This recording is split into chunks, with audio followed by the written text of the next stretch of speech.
Guionistes i diners són dues paraules que no sempre van de la mà. Tots i totes coneixem la precarietat i la incertesa d'aquest ofici, però això no té per què ser així. No volem resignar-nos i per canviar la situació hem de parlar de diners obertament. Sí, també en aquest podcast. Com podem viure i viure dignament d'escriure històries? Fer de guionista és molt més que escriure. Implica saber gestionar una carrera, negociar contractes, entendre els drets d'autor i planificar el futur en un sector molt canviant. I això ens porta a una gran pregunta. Com sobreviu un o una guionista des dels inicis fins a la jubilació? Quins recursos tenim al nostre abast? Doncs nosaltres hem preguntat a companyes i companys de guionistes associats de Catalunya, que són qui ens han fet arribar molts dels dubtes que presentem en aquest programa. Avui a La Trama recorrem la vida dels guionistes des de la perspectiva dels seus ingressos, dels seus contractes i de tots els reptes als quals ens hem d'anar enfrontant etapa rere etapa. Avui, a La Trama, l'economia del guió.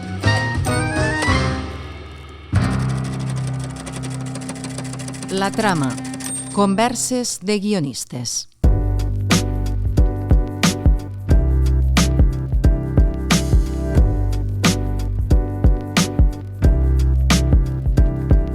Avui a La Trama tenim la Virgínia Yagüe, guionista i presidenta de Dama. Benvinguda, Virgínia. Gràcies. Moltes gràcies per acompanyar-nos. La Virgínia, a més de presidenta de Dama, és guionista, òbviament, i ha escrit sèries que tots coneixem, com La Senyora, 14 d'abril, La República, Amar en tiempos revueltos, estrenes recents com Les abogades. La seva estrena de sèrie més recent és Invisible, a Disney+, i aquest divendres estrena pel·lícula Nosotros. A més, ella té altres crèdits de pel·lícula també, Para que no me olvides, Els nens salvatges, i, no sé d'on treu el temps, però a més de tot això, doncs fa la tasca, no?, de defendre els drets de guionistes com a presidenta de Dama, que és la principal entitat de gestió de drets d'autor audiovisual a Espanya. Jo m'he quedat amb aquesta pregunta, Virgínia. D'on treus el temps per combinar la feina a Dama amb l'escriptura de tots aquests projectes? Organizándose mucho. O sea, que creo que es una clave, como bien decíais. O sea, me parece muy oportuno hablar de dinero y condiciones dignas sobre nuestro trabajo y hablarlo frontalmente. Y hablarlo entre nosotros es una de las claves para resituarnos y demandar dignidad y posición para nuestro trabajo, ¿no? Pero sí implica mucha organización. Yo siempre he sido bastante rigurosa en esto. Supongo que he hecho tanto, porque has contado como las series más lustrosas, pero yo antes que eso hice muchísimo formato diario. Entonces he escrito tanto serial, tanto capítulo. De hecho, no recuerdo el número de capítulos que he escrito. Y supongo que eso me ayudó a organizarme mucho, a ser muy rigurosa con los espacios, con las organizaciones.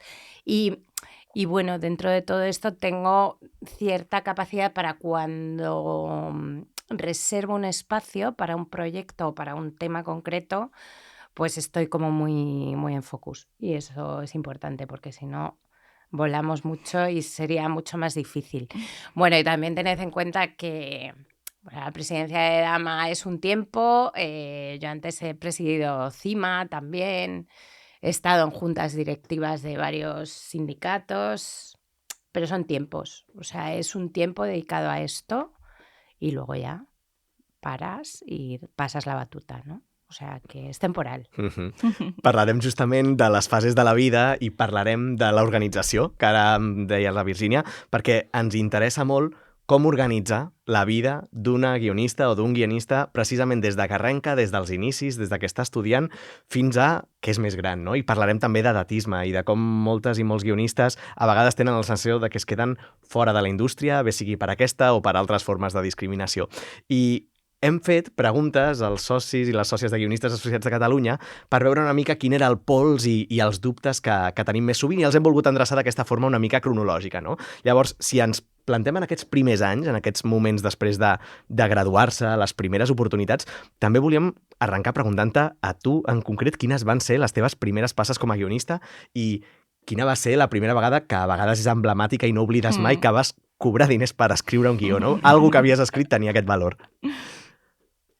Jo, es que, ¿veis? Me pedís ir para atrás, flashback. Entonces, yo estaba en la escuela de cine. Bueno, primero me matriculé en la universidad, en imagen y sonido, lo que luego ha sido comunicación audiovisual en Madrid. Y yo quería escribir, pero allí no había asignaturas concretas para escribir. Había narrativa, pero estaba planteada desde un esquema muy, muy conceptual, no práctico, hacia la escritura. Entonces enseguida me di cuenta de que no era mi sitio para hacer o para entrenarme o formarme en lo que yo realmente quería. Y entonces de esa manera llegué a la Escuela de Cine de Madrid. Bueno, saqué también la beca para irme a Cuba, a San Antonio de los Baños, y me quedé en Madrid.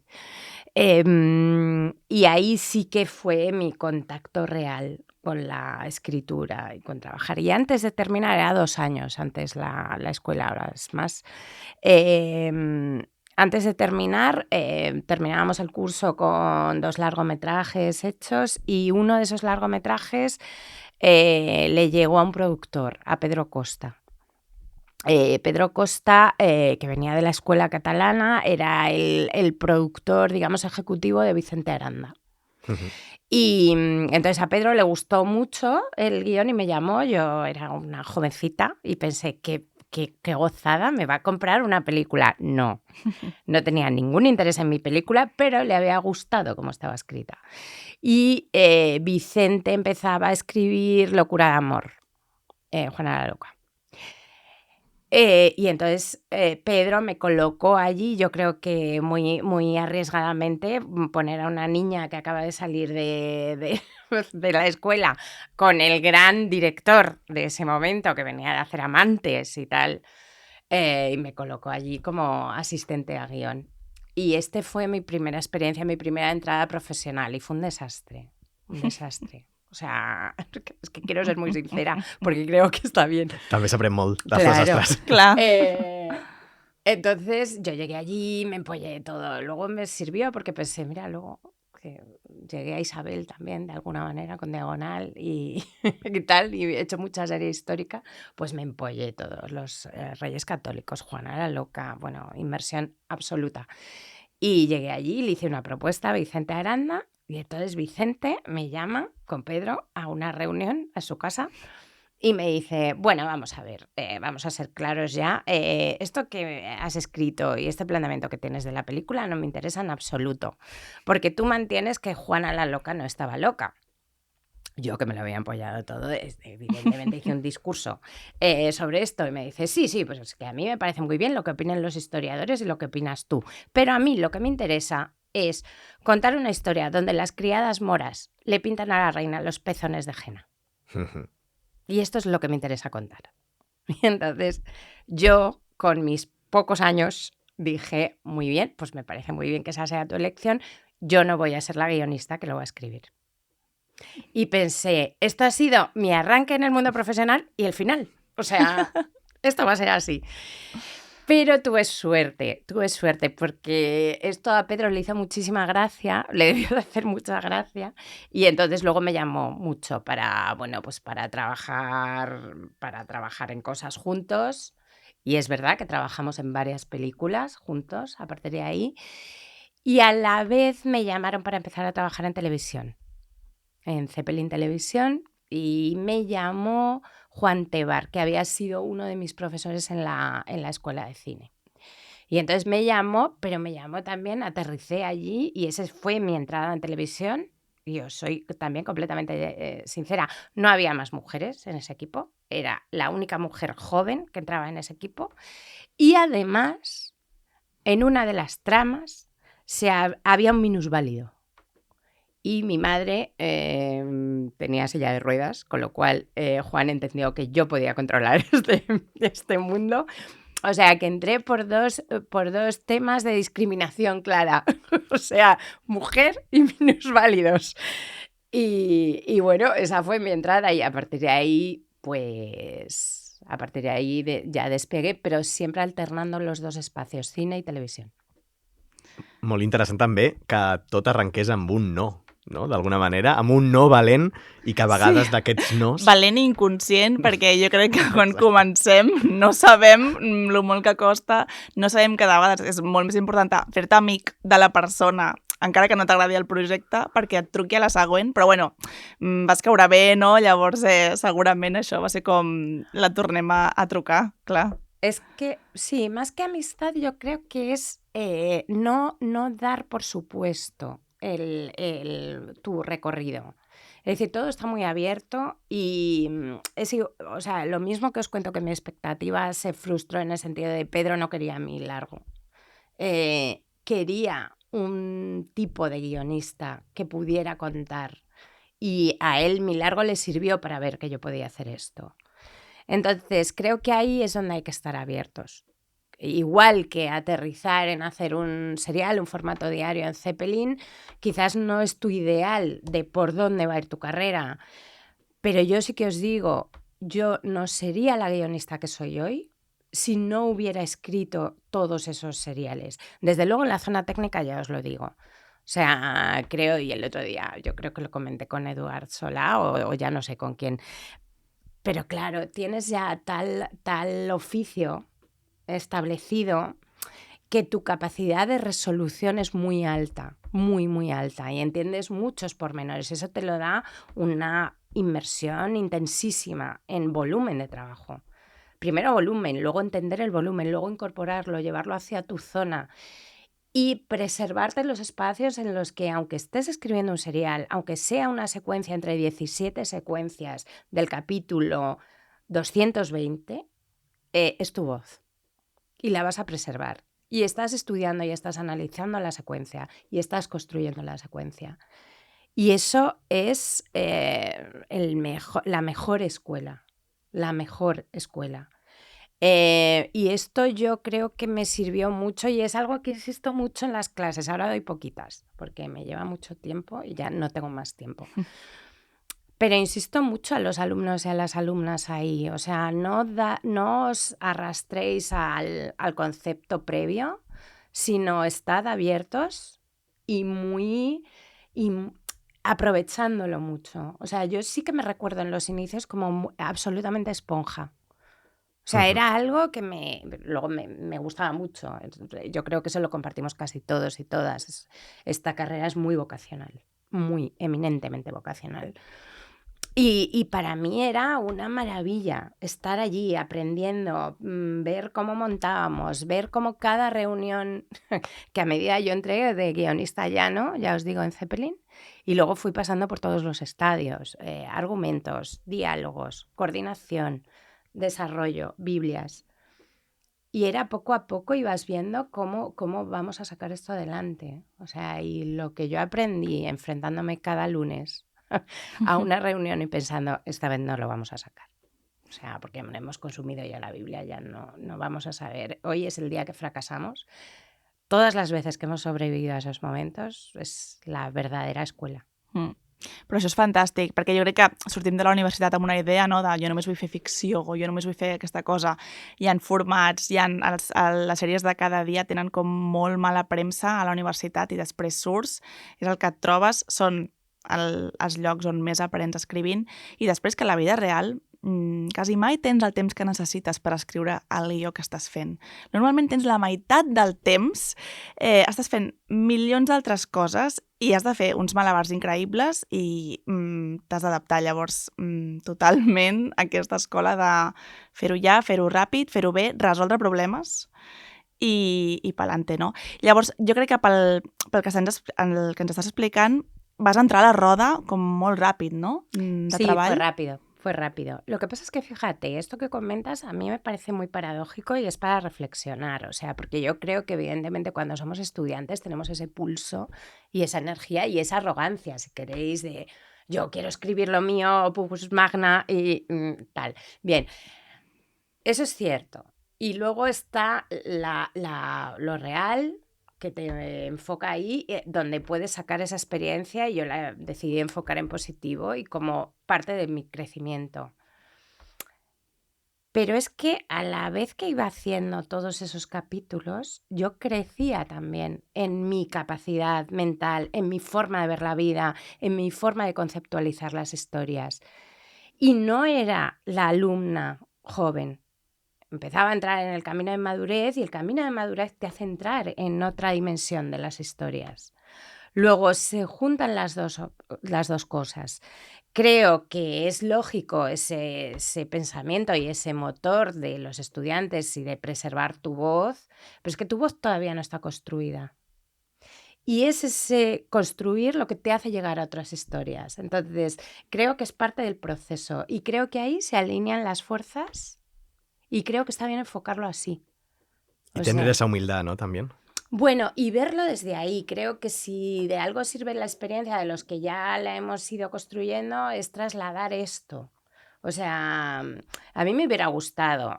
Es verdad que tuve pues Lola Salvador, grandes maestros y maestras a mi lado que te trasladan su experiencia, ¿no? Pero yo sí que reconozco haberla construido desde ahí y para mí no se entabló una colisión entre lo que yo quería construir como objetivo vital y mi voz propia con el trabajo y un trabajo muy de base, de vamos a trabajar técnicamente esto.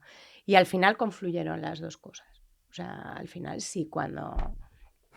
Y todavía sigue en construcción eso, o sea, porque para que tú llegues a proponer una historia, una película, por ejemplo, que sea eminentemente tuya, que sea interesante, que te den la confianza y el presupuesto para poder levantarla, has tenido que pasar por mucha zona de evolución. O sea, no es fácil. No es fácil. Y desde luego en los inicios es altamente improbable. No digo que no pueda pasar.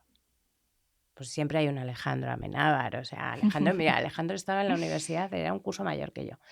Y pues claro, pero Alejandro también se había movido mucho y ahí se alinearon los planetas porque coincidió con José Luis Cuerda y José Luis, que venía de otra cosa completamente distinta, descubrió a Alejandro, que era altamente improbable esa conexión y se produjo. Bueno, yo qué sé, esto ocurre, no digo que no ocurra, digo que el otro camino es más probable, però me parece positivo.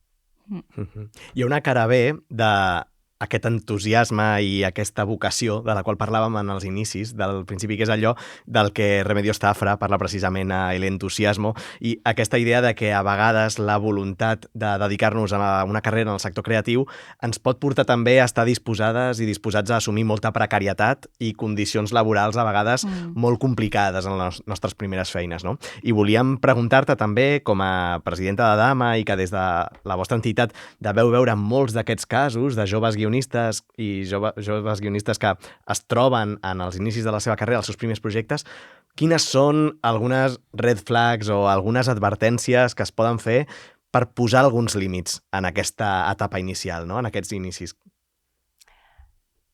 Sindicarse o asociarse desde el minuto cero.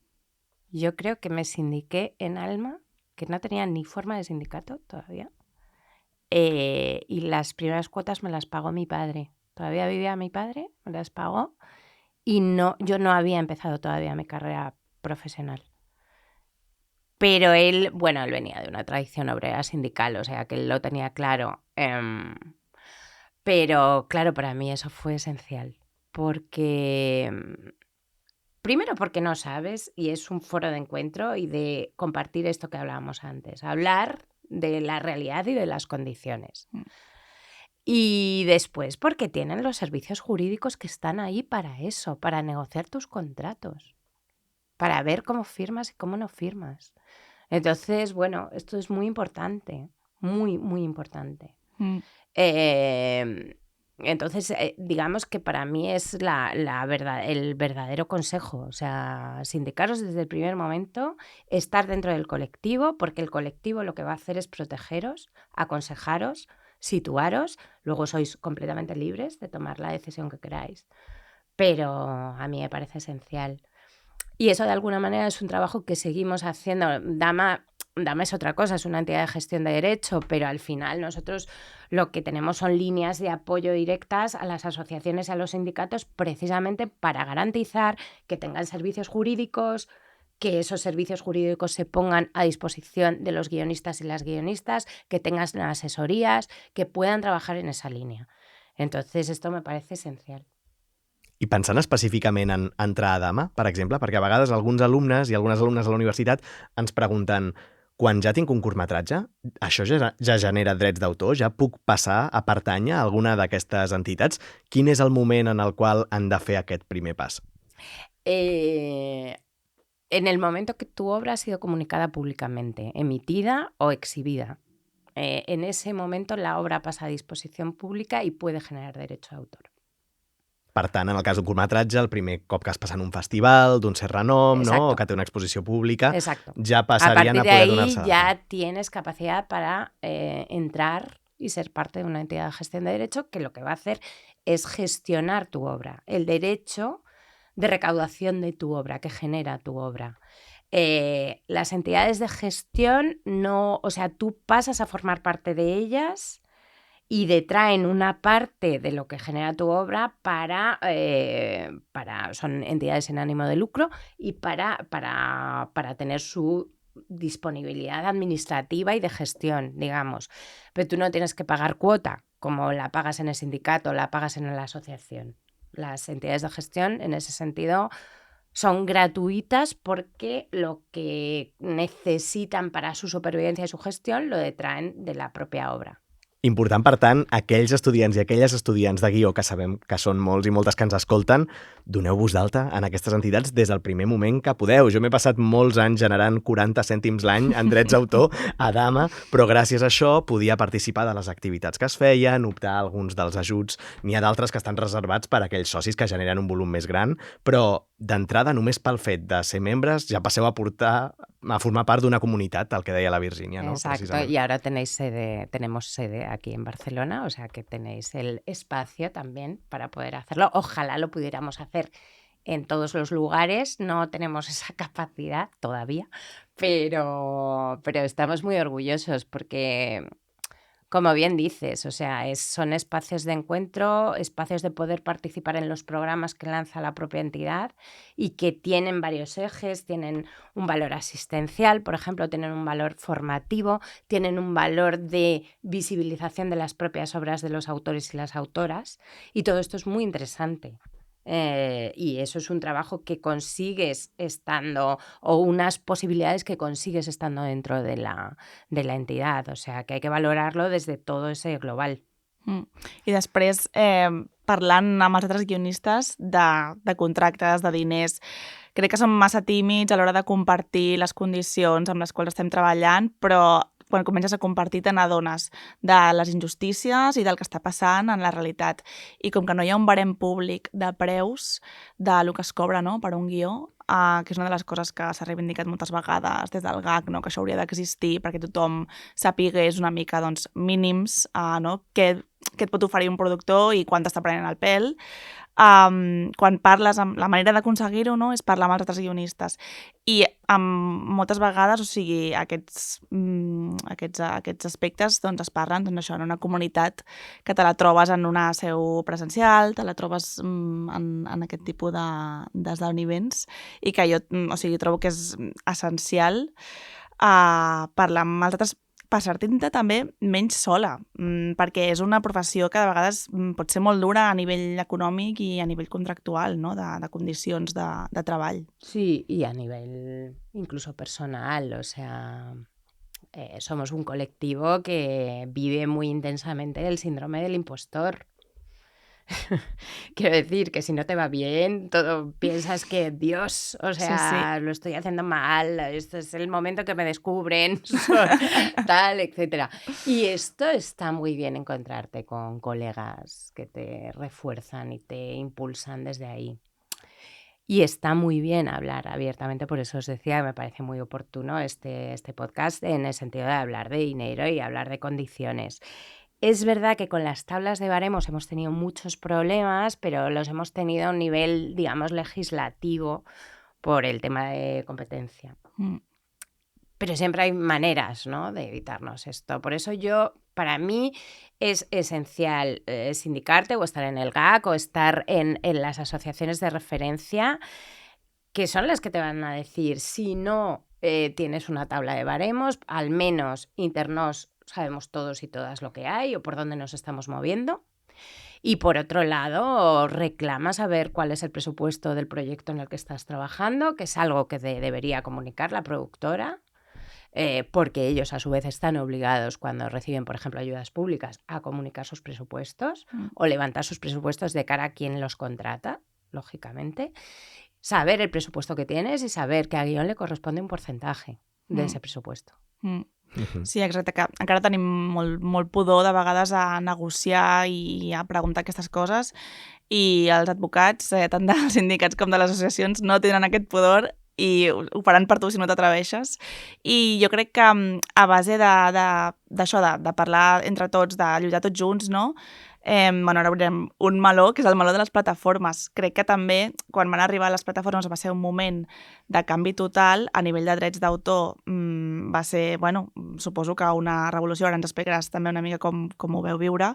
Però crec que a base de fer pinya amb els guionistes s'han lluitat moltíssimes coses que, si no, clarament no tindríem, perquè les plataformes, moltes d'elles, estic generalitzant, però el discurs inicial era de nosaltres no compartim... Venien d'un marc legislatiu diferent, clar, no? Que era el marc nord-americà. No compartim dades perquè no, allà ningú ens demana les dades, per tant, per què hauríem de... No? Hi ha una dada que a mi em sembla superreveladora, que és que es va fer un estudi al Regne Unit que està registrat en un llibre que es diu El sostre de classe, per què val ser privilegiat, que és de Daniel Lorison i Sam Friedman, i aquest estudi el que determinava era com fins i tot quan aquelles persones de classe social més baixa i mitjana baixa aconsegueixen accedir a professions prestigioses i desitjades com ara el món del guió, per la mateixa feina acaben cobrant un 16% menys que els seus companys i companyes de classe social més alta, fent exactament la mateixa feina.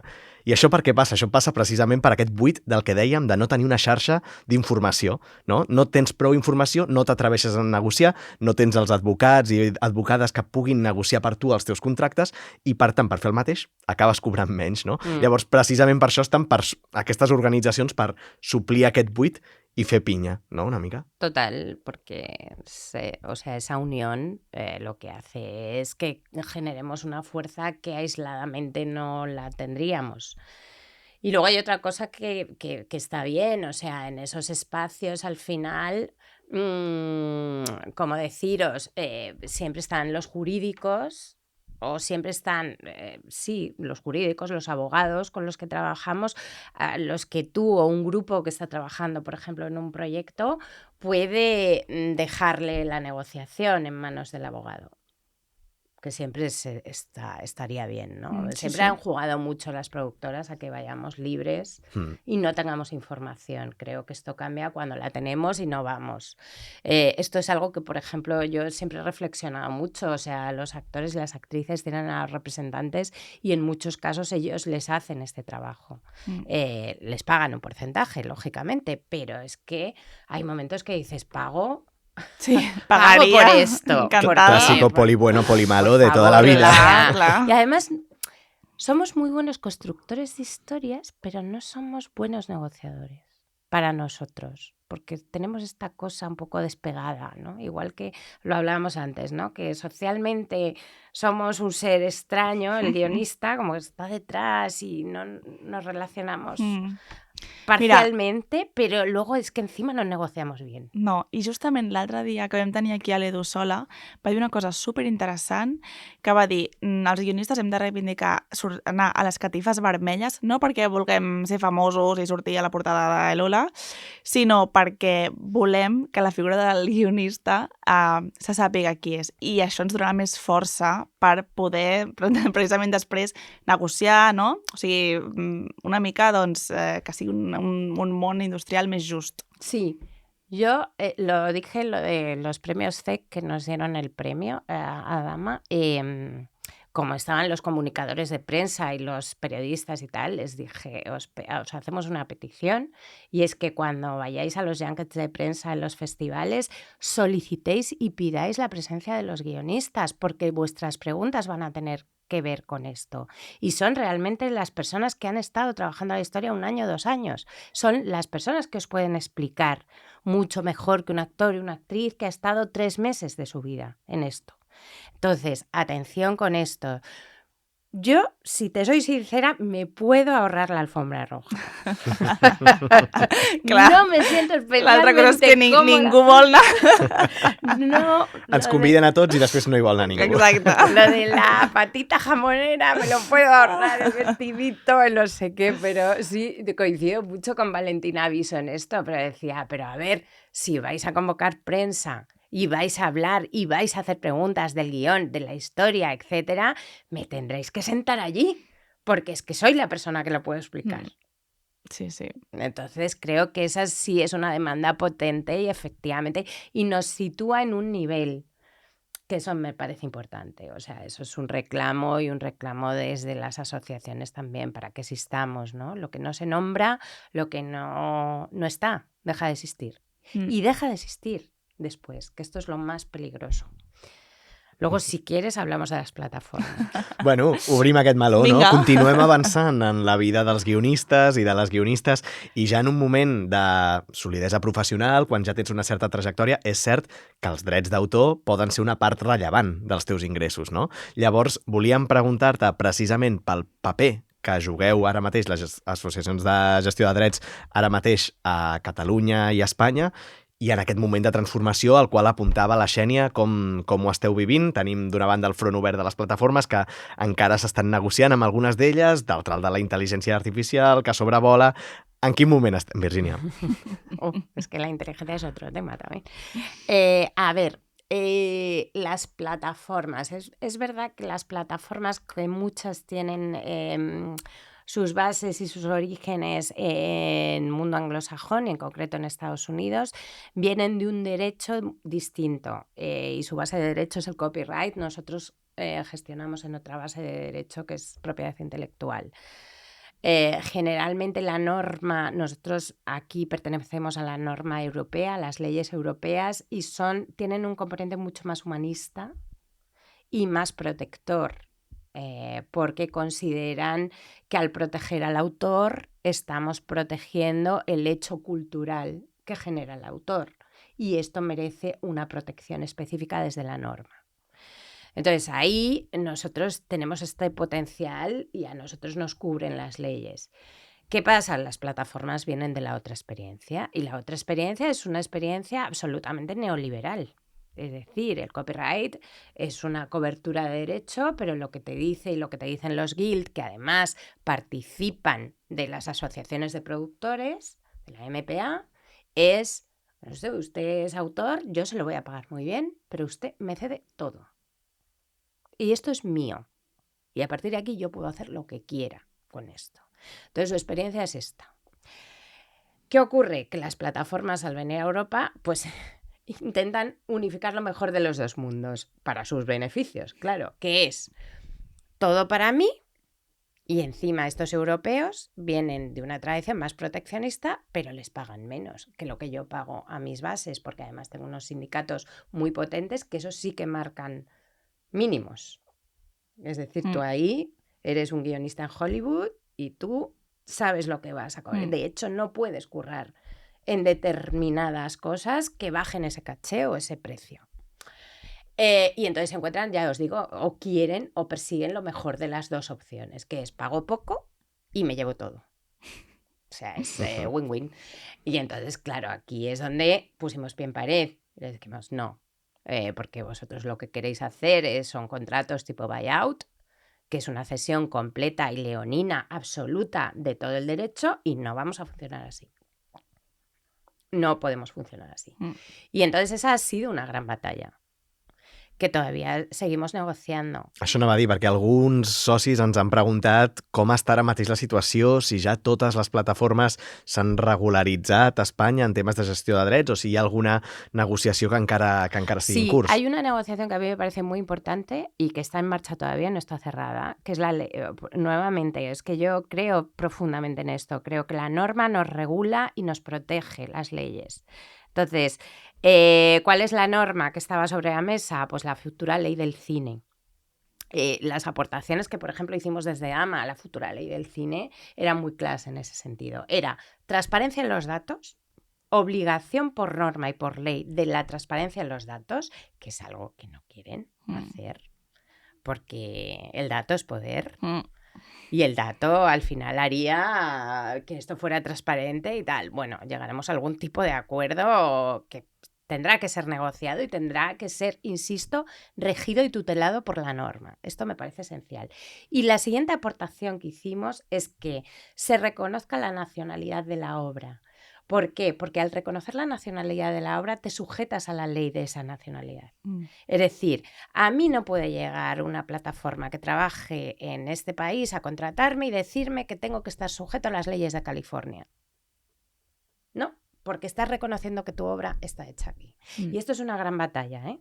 Esto es una gran batalla que en un momento dado fue controvertida en la Ley de Comunicación Audiovisual, porque no tengo que desvelar nada nuevo si digo que hay grandísimos intereses alrededor, con lobbies muy potentes operando de forma muy fuerte y muy fuerte a nivel gubernamental con esas presiones, pero yo creo que aquí tenemos que ser tenemos que hacer lobby también nosotros, y ahí sí que creo en la fuerza y en las posiciones de las entidades de gestión, que solidariamente nos vinculamos a los sindicatos y a las asociaciones por nuestro vínculo natural, el de Dama más que ninguno, porque Dama surge de la iniciativa de autores y autoras que la crean. Pero os digo, o sea, nos vinculamos, pero ahí sí que somos las grandes capacitadoras por el volumen de dinero y de vínculos que tenemos para hacer lobbies. Y hacer lobbies, por ejemplo, a nivel europeo. Nosotros formamos parte del board de la CISAD, estamos en la SAA, y esos son los que están peleando duramente para legislar y para cubrir y proteger a los autores del audiovisual. Y ahí vamos a seguir dando la batalla. Y la IA es parte de esto también. La IA al final, lo que está ocurriendo ahora mismo es que la IA es imposible ya frenar. Y lo que ocurre es que no hay norma reguladora sobre la IA. Y esto es un peligro terrible. Porque hay mucha gente interesada en que no haya norma reguladora. Porque mientras no haya norma, esto es el salvaje oeste. Claro, todo gratis. Claro, todo gratis, o vete tú a pelear tú solito con esto y con los grandes magnates.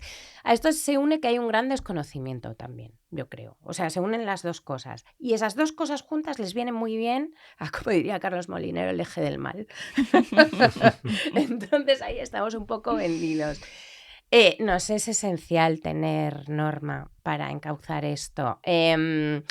Hubo una iniciativa con el Real Decreto del Ministerio de Cultura, una iniciativa que desde las entidades de gestión sí que apoyamos, y la apoyamos no porque estuviéramos especialmente de acuerdo con los 9 artículos que planteaba el Real Decreto que hay que leer bien en texto, porque he oído muchas cosas que no se ajustan al texto del Real Decreto, al borrador. Pero sí que el Real Decreto reconocía algo que nos parecía esencial, que es, a partir de ahí empezamos a hablar y empezamos a matizar y empezamos a corregir. Pero si no existe esto, no podremos hacer nada después, que era reconocer que hay que pedir permiso al autor, porque el derecho es del autor, y esto era esencial, y que si se pide derecho y el autor lo concede, hay que remunerar al autor, y hay que hacerlo a través de una gestión colectiva. Y esto estaba recogido en ese Real Decreto. Y era la primera norma, digamos, redactada a nivel europeo. O sea, éramos punta de lanza en ese momento. Creo que hemos perdido esa oportunidad. Creo que ahora está parado y no sé si eso va a reflotar, pero seremos los primeros valedores en que cualquier país europeo impulse eso desde una normativa, porque es mucho más fácil cuando entra en norma en cualquier país de la Unión Europea poder invocar esa norma de un estado vecino para poder apelar a ese mismo derecho. Entonces ahí estamos, y esa es una batalla complicada. Va para largo. Sí, va para largo, sí. También estamos aprendiendo, ¿eh? O sea, bueno, hay técnicos muy especialistas que llevan mucho tiempo, pero Yo debo reconocer que me he encontrado con la IA, pues más o menos como todos, ¿no? Cuando ya era un hecho, o sea, cuando ya lo tienes encima, ya esto es imparable. Y sí que, pero mira, haciendo memoria, a mí todo el tema de la IA y todo esto de la cobertura de norma y de ley necesaria para regularla y para protegernos, me recuerda mucho a lo que en su día se negoció con la copia privada, que tuvimos que negociar. Y eso sí que es un recuerdo que tengo en el histórico.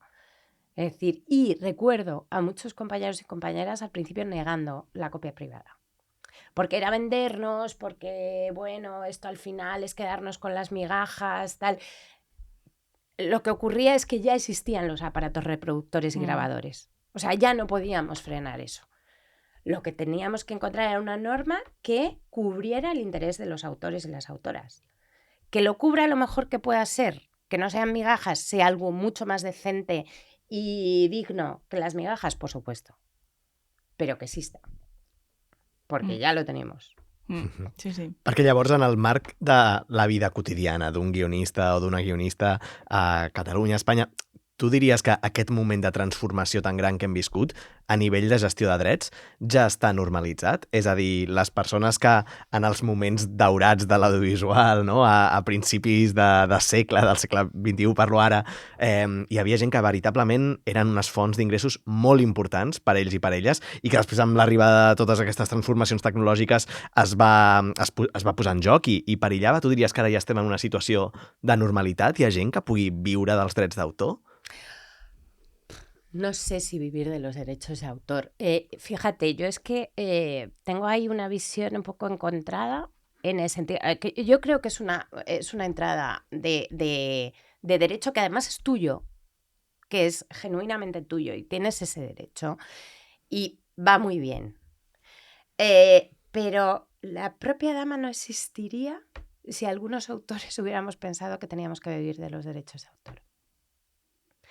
Porque, y te explico por qué, porque durante años estuvimos sin cobrar derechos de autor, penalizados por la otra entidad de gestión de derechos que no quería perder su estado de monopolio. Digamos. El moment de fundació de l'entitat de Dama que veu viure un risc molt gran perquè estàveu marxant de l'aixopluc que rebíeu per dir volem arrencar una altra forma de treballar, no? I en aquest sentit, durant molts anys, doncs això, veu estar arriscant els vostres propis ingressos. Claro, y éramos la aldea gala.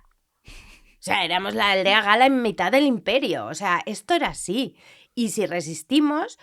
pues que esto yo lo cuento mucho, se ríe Lola cada vez que lo cuento, pero es que es verdad, y resistimos. ¿Por qué? Porque nos metimos ahí unos zumbaos y zumbadas, porque esto era así. Yo supongo que ahí era muy joven, todavía no tenía familia, ni hice un ejercicio de responsabilidad expreso, pero nos metimos allí y como nuestras dos cabezas pensantes eran Lola Salvador y Manolo Maggi, que iban para adelante con todo, pues estos generaron la poción mágica. Y la poción mágica era aquí resistimos o morimos. Pero no se mueve ni Dios de aquí hasta que saquemos esto adelante. Y mientras tanto fueron años, ya no solo años de no cobrar. Yo no cobré durante años derechos de autor hasta que empecé a cobrarlos. Pero, por ejemplo, es que a compañeros los llevaron a juicio. Los llevaron a juicio. O sea, te arriesgabas a otras cosas, pero esto yo creo que todavía nos unió más, porque nos hizo todavía más piña y más fuertes en ese sentido. Entonces, por eso digo, si hubiéramos dependido de los derechos de autor, no hubiéramos sobrevivido. Ahora, eso, para yo poderte decir esto, también tengo que decir que eso implica... todos los que estábamos allí en ese momento, todos estábamos absolutamente sindicados en línea con la asociación, con Alma, y todos lo que queríamos era, blindábamos muchísimo nuestros contratos. O sea, conseguíamos trabajar y que se nos pagara dignamente. Entonces, cuando a ti te pagan dignamente por tu trabajo y tienes trabajo, puede que no dependas del derecho de autor. Y el derecho de autor viene luego porque es un derecho generado por tu propia obra. Y eso está muy bien.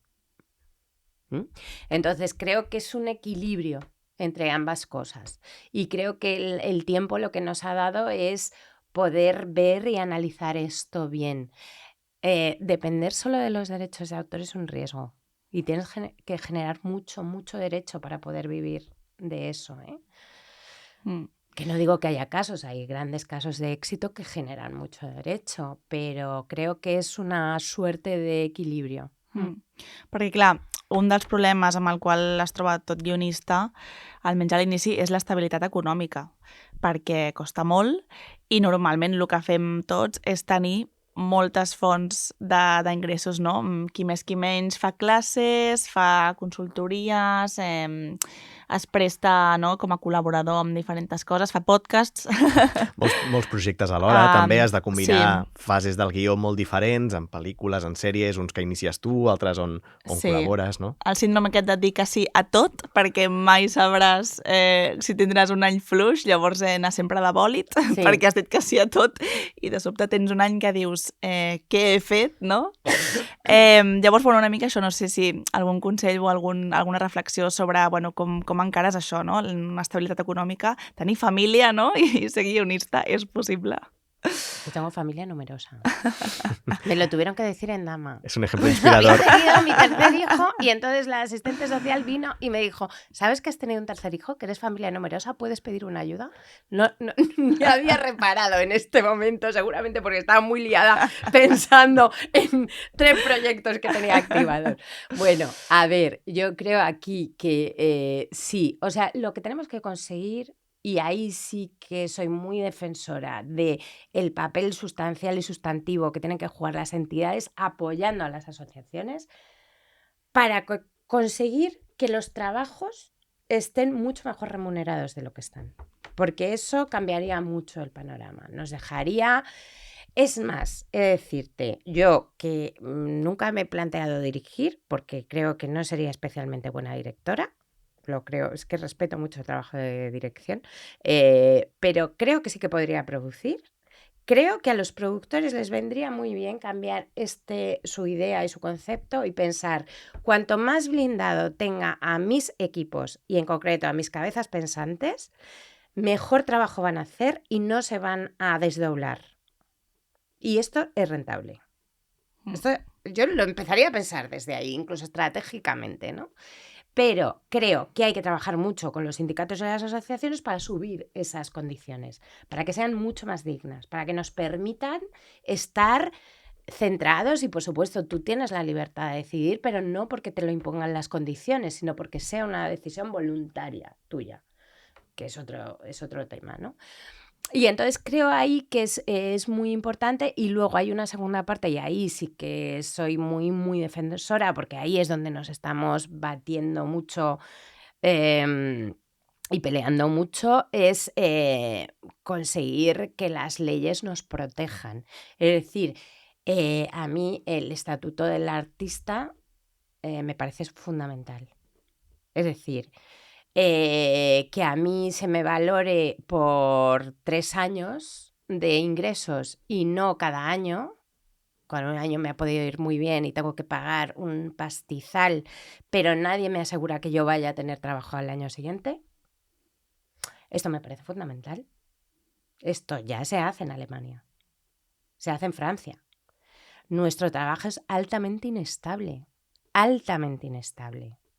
Es fluctuante. Esto se tiene que tener en cuenta no solo desde el Ministerio de Cultura, y el otro día tuvimos una reunión muy fructífera en este sentido con el Ministerio de Trabajo, que es que se tiene que valorar desde la zona laboral.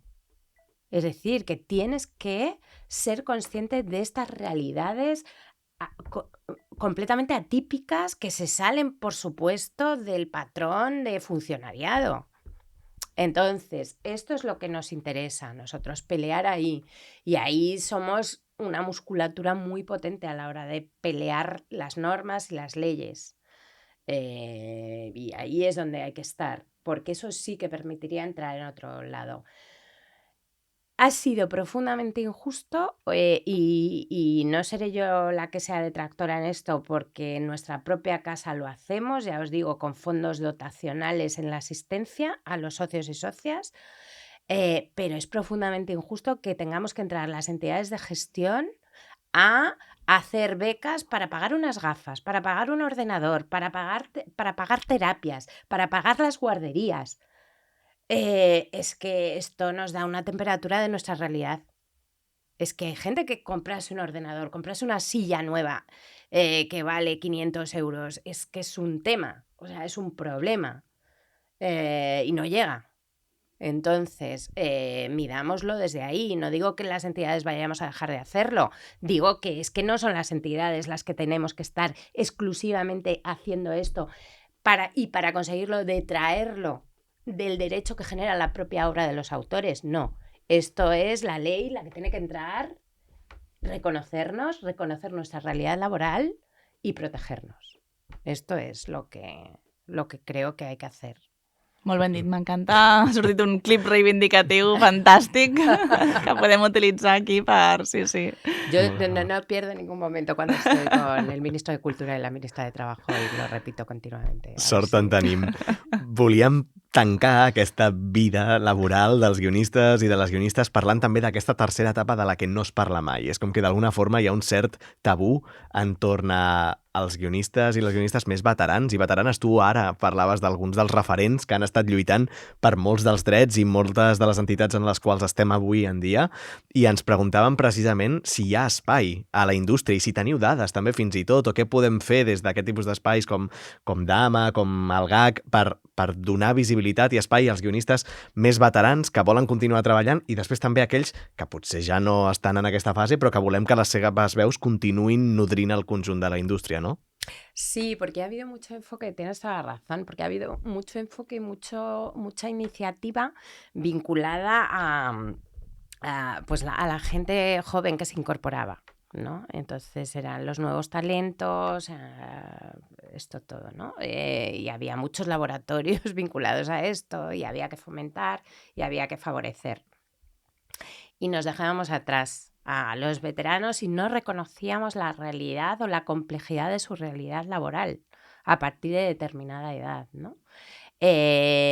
Bueno, desde Dama particularmente nosotros lo que intentamos ahí hacer era sabéis que nosotros tenemos el laboratorio segunda versión, que precisamente lo que hace es dar oportunidad de creación, trabaja como un laboratorio, como una residencia más bien, porque aporta unas cantidades para que durante en X tiempo que están trabajando los autores y las autoras se olviden de temas prosaicos como pagar la luz y puedan estar dedicados a escribir, ¿no? Y esto está hecho y diseñado para mayores de 50. Yo ya soy mayor de 50, es decir, ya entro en el grupo de veteranos. Pero bueno, creo que es muy importante tener en cuenta esas realidades. Y aparte de eso, como en todo, y yo creo que esto es importante, lo que intentamos es favorecer estudios que nos avalen. Entonces, el último, por ejemplo, que hemos hecho, está hecho con Alma, para ver la realidad de los guionistas en su mundo laboral, con distintos criterios y distintos cribajes en ese sentido. Y hay criterio de género, por ejemplo, hay criterio de discriminaciones de todo tipo, hay criterio de edad. Entonces nos parece importante tener primero los datos y fomentar la financiación de esos estudios para tenerlos, porque a partir del dato lo que sabemos es que podemos impulsar con esos estudios.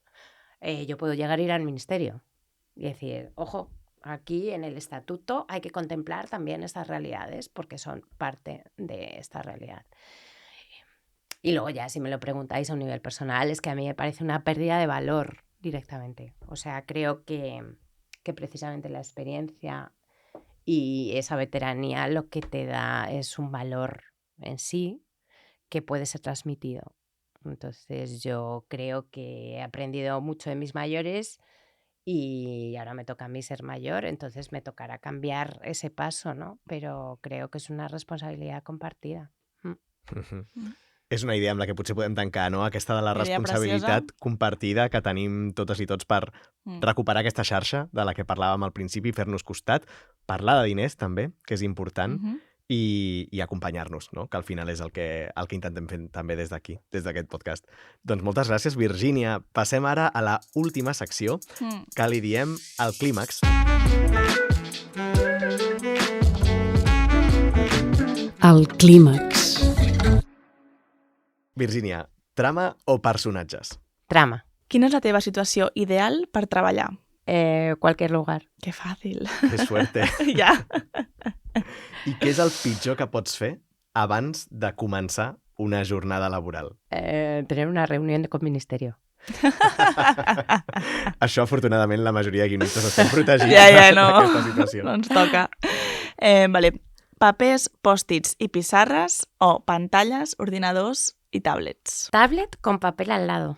I mentre treballes, tu estàs tota l'estona mirant i buscant referents o prefereixes aïllar-te i no mirar res de res? Soy de mapa, o sea, siempre tengo que saber lo que quiero escribir antes. Luego voy muy rápida, ya no miro más.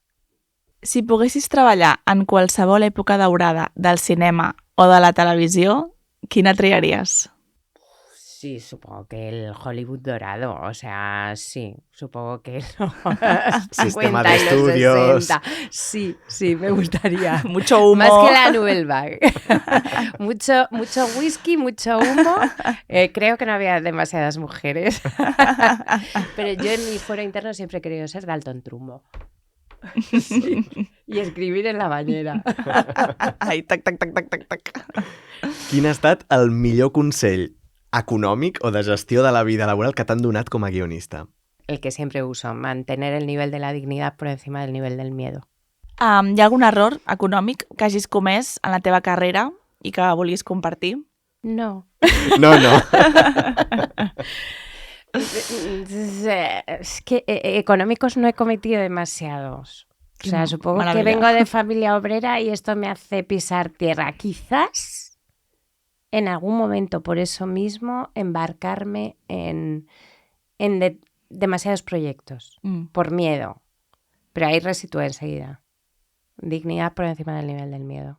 I per últim, si poguessis canviar una cosa, una sola cosa en la indústria per millorar la situació econòmica i laboral dels i les guionistes, quina seria? Nombradme ministra de Cultura. ¿Dónde hay que firmar? Vinga, va, demà. A las urnas. No, hay mucho que hacer, pero yo creo que depende de... Esta no sé si te la puedo contestar rápido. Depende de ser muy consciente de nuestras realidades, o sea, de legislar en función de lo real. Esto me parece fundamental, porque una vez que las leyes nos protegen, sería todo mucho más fácil. Doncs Virgínia Yagüe, futura ministra de Cultura, moltíssimes gràcies per estar amb nosaltres. Moltes gràcies. Bueno, lo de ministra de Cultura no sé. Me va a llamar Urtasun. Oye, ¿qué pasa? Oye, perdona. Si escucha este podcast, ya estará bien. Estará muy bien, Estará oye, muy bien. que le comparta.